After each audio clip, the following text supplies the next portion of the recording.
Salut! Astăzi o să dăm de mâncare la un scorpion care l-am achiziționat de la SMD. E prima oară când îi dau să mănânce și chiar nu știu cum va reacționa. Ia să vedem. Noi am mâncat de vreo 2 săptămâni, doar că este foarte, foarte gras. Nu știu dacă și e specia.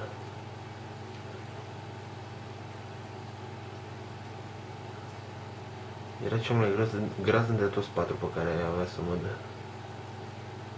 Ia să vedem. Presupun că nu o să facă ca o tarantulă să sară pe el. Știu că ăștia atacă cu cleștii.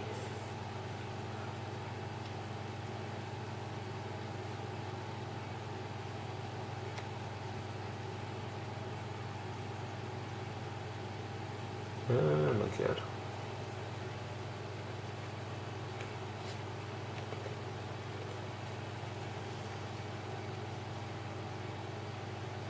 Poate nu e foame.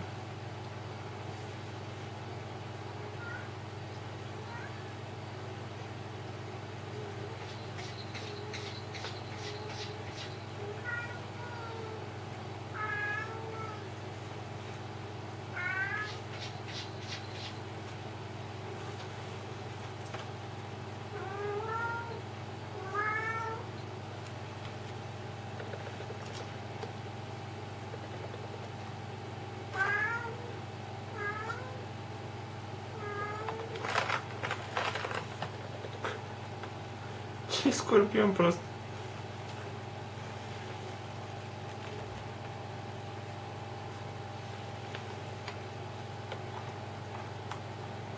Cred că dormea.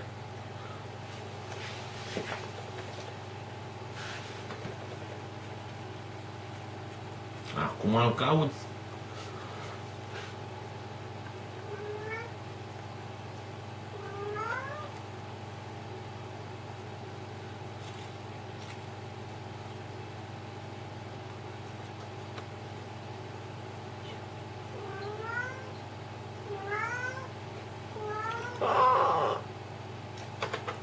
Gata, l-a prins.